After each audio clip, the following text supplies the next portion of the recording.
अगर वाकई खुदा है तो ये दुनिया जुल्म से क्यों भरी है। गाज़ा में हज़ारों नहीं लाखों मुसलमान बच्चे कत्ल कर दिए गए। अगर खुदा होता तो वो क्यों नहीं रोकता। अगर खुदा के मर्जी के बगैर पत्ता भी नहीं हिलता तो वो ये सब जुल्म क्यों देख के रुका हुआ है। उसके होने और ना होने से कोई मतलब नहीं बनता और ऐसे खुदा को मैं नहीं मानता। जो आपके सामने नजर आ रहे हैं मुफ्ती शमाइल नदवी साहब के किरदार में होंगे, जो खुदा के वजूद के हक में दलाइल पेश करेंगे, और दूसरे तालिब इल्म जो जावेद अख्तर साहब के किरदार में होंगे, जो खुदा के वजूद का इनकार करेंगे। याद रखिए ये बहस जज्बात या नाराबाजी पर नहीं, बल्कि ये डिबेट अकल, मंतिक और दलील पर मबनी होगी।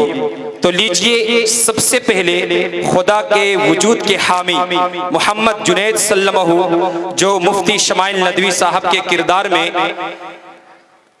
मौक़िफ़ पेश करेंगे। तो आइए मुफ्ती साहब को मैं मदऊ करना चाहूँगा कि तशरीफ़ लाएं और अपनी बात रखें। रिस्पेक्टेड जावेद अख्तर साहब और हमारे रिस्पेक्टेड MS कासमी साहब और respected dear audience, thank you all for giving here today. आज के इस डिबेट में चूँकि डज गॉड एग्जिस्ट पर बहस होने जा रही है, इसका मतलब ये है कि क्या वाकई खुदा मौजूद है या फिर ये इंसानों के ख्यालात का तस्वुर है। आप सब में बहुत ऐसे लोग होंगे जिनके अंदर ये शक होगी कि क्या वाकई खुदा मौजूद है। अगर खुदा मौजूद है तो दुनिया में इतने सारे जुल्म हो रहे हैं, इतनी सारी बदफैली हो रही है, तो अगर वाकई खुदा मौजूद है तो खुदा इस जुल्म को क्यों नहीं रोक रहा है। नाज़रीन किराम, मैं अपनी बात को एक सादा मगर बुनियादी हकीकत से शुरू करता हूँ। कायनात मौजूद है, ये एक फैक्ट है, कोई मफरूज़ा नहीं। अब सवाल ये है कि क्या ये कायनात खुद वजूद में आ सकती थी। अगर कोई कहे कि ये सब इत्तिफाक है तो मैं सिर्फ इतना अर्ज करूँगा, प्रोबेबिलिटी इज़ नॉट प्रूफ, महज इम्कान दलील नहीं होता।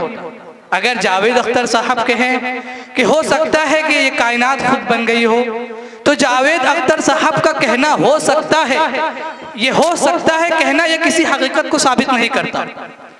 साइंस हमें ये बता सकती है कि चीज़ें कैसे हुई, लेकिन ये नहीं बता सकती कि क्यों। ये सवाल अक्ल से मुताल्लिक है और अक्ल कहती है बगैर सबब के कोई असर मुमकिन नहीं। Thank you.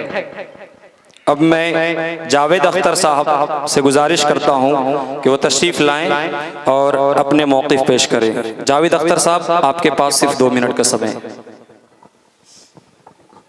मुफ्ती साहब, मैं यहाँ फ़लसफ़े की नहीं साइंस की बात कर रहा हूँ। साइंस के मुताबिक कायनात बिग बैंग से शुरू हुई। हमें किसी गैर मरी खुदा को दरमियान में लाने की ज़रूरत नहीं। आप खुदा को मानने के लिए कोई तजुर्बा, कोई लिबार्टी सबूत नहीं दिखा सकते। जो चीज़ नज़र ना आए, जिसे नापा ना जा सके, उसे मान लेना खुद एक अंधा यकीन है। माशाअल्लाह, हमारा पहला मरहला मुकम्मल हुआ। अब आइए दूसरे मरहले के लिए मैं फिर से मुफ्ती शमाइल नदवी साहब को मदऊ करता हूँ कि तशरीफ़ लाएँ और अपनी राय रखें। रिस्पेक्टेड जावेद अख्तर साहब, आपने कहा कि मैं यहाँ फ़लसफ़े की नहीं साइंस की बात कर रहा हूँ, तो यहाँ एक बुनियादी नुक्ता समझ लीजिए। कायनात की हर चीज़ कॉन्टिंजेंट है, यानी वो अपने वजूद में खुद कफील नहीं। यही चीज़ कॉन्टिंजेंसी कहलाती है। मिसाल के तौर पर इंसान ऑक्सीजन का मोहताज है, सूरज कवानीन फितरत का मोहताज है, एटम तवानाई का मोहताज है। जब हर चीज़ मोहताज है तो पूरी कायनात भी मोहताज है। और उसूल बिल्कुल वाज़ेह है, every contingent being needs a necessary being, यानी हर मोहताज चीज़ के पीछे एक ऐसी हस्ती होनी चाहिए जो खुद मोहताज ना हो। इसी हस्ती को हम खुदा कहते हैं। जज़ाकल्लाह। दूसरे मरहले के लिए ही मैं जावेद अख्तर साहब से गुजारिश करता हूं कि तशरीफ़ लाए और जवाब पेश करें।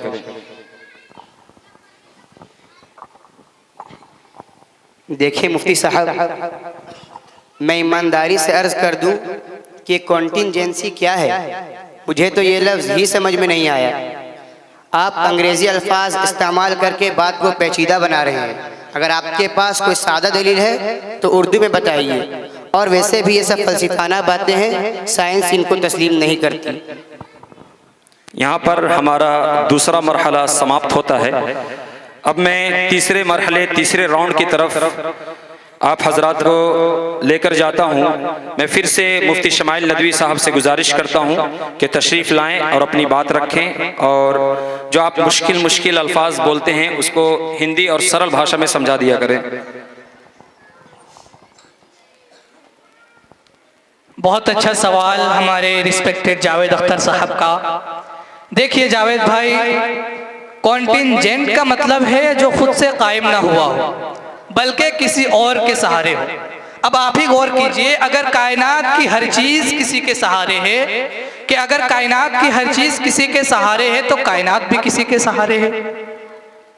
अगर जावेद अख्तर साहब कहें कि एक चीज़ दूसरी चीज़ के सहारे है, दूसरी चीज़ तीसरी चीज़ के सहारे है, तो ये सिलसिला कभी ख़त्म नहीं होता। इसे कहते हैं इन्फिनिट रिग्रेस, हालांकि अक्ल इसे नामुमकिन मानती है।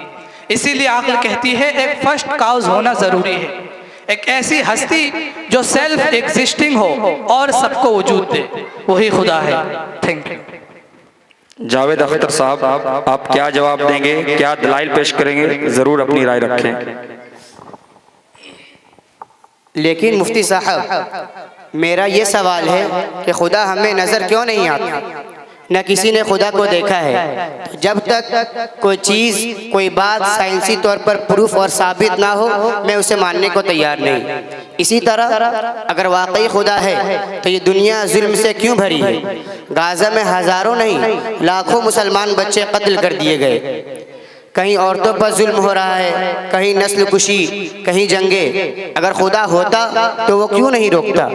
क्या खुदा ये सब देखकर भी खामोश है, या फिर खुदा है ही नहीं? और अगर खुदा के मर्जी के बगैर पत्ता भी नहीं हिलता तो वो ये सब जुल्म क्यों देख के रुका हुआ है? उसके होने और ना होने से कोई मतलब नहीं बनता, और ऐसे खुदा को मैं नहीं मानता। आखिरी मरहले में मैं चाहूँगा मुफ्ती साहब इसके मुकम्मल सही दलाइल की रोशनी में जवाब दें। रिस्पेक्टेड जावेद अख्तर साहब, ये दुनिया जन्नत नहीं बल्कि एक एग्जामिनेशन हॉल है। जब एक एग्जामिनर इम्तिहान लेता है तो उस हॉल में कुछ बच्चे कमज़ोर होते हैं, कुछ बीमार या माजूर होते हैं, बाज़ बच्चे दबाव में आकर रोने भी लगते हैं। लेकिन क्या एग्जामिनर उनको देखकर क्वेश्चन पेपर का आंसर बता देता है? नहीं, क्योंकि अगर आंसर बता दिया जाए तो इम्तिहान नहीं रहता। इसी तरह अल्लाह ताला ने इस दुनिया को टेस्ट के तौर पर बनाई है। यहाँ दुख, तकलीफ, आजमाइश आना इम्तिहान का हिस्सा है, ना कि खुदा की आदम मौजूदगी की दलील। दूसरी मिसाल समझ लीजिए, चाकू बनाया जाता है सब्जी को काटने और दूसरे फ़ायदेमंद कामों के लिए। अब अगर कोई इंसान अपनी फ्री विल से उसी चाकू से किसी को कत्ल कर दे तो क्या कसूर चाकू बनाने वाले का है? हरगिज़ नहीं। इसी तरह जुल्म खुदा नहीं करता, जुल्म इंसान अपनी चॉइस से करता है। दलील नंबर 1, इंसान को फ्री विल दिया गया है, रोबोट नहीं बनाया गया। दलील नंबर 2, अगर हर जुल्म को फौरन रोक दिया जाए तो टेस्ट खत्म हो जाए। दलील नंबर 3, मजलूम की तकलीफ ज़ाय नहीं होती। दलील नंबर 4, मुकम्मल इंसाफ डे ऑफ जजमेंट में होगा। और दलील नंबर 5, अगर खुदा नहीं है तो फिर जुल्म को जुल्म कहने का कोई ऑब्जेक्टिव मयार बाकी नहीं रहता। इसीलिए जुल्म का होना खुदा की न होने की कोई दलील नहीं है, बल्कि खुदा के इंसाफ की ज़रूरत की सबसे बड़ी दलील है। जज़ाकल्लाहु खैरन, अहसन जज़ा। नाज़रीन किराम, आपने सारे मराहिल में दोनों तरफ के दलाइल सुने। एक तरफ वो बातें थीं जो अक्ल, मंतिक और हकीकत से जुड़ी थीं, और दूसरी तरफ सिर्फ सवालात थे मगर ठोस जवाब नहीं। फैसला हम आप पर छोड़ते हैं, लेकिन एक बात तय है, ये कायनात इत्तिफाक नहीं बल्कि एक हिकमत का शाहकार है, और जहाँ हिकमत हो वहाँ हकीम भी होता है। इसी पर आज की नशिस्त ख़त्म होती है। वस्सलामु अलैकुम वरहमतुल्लाहि वबरकातुहू।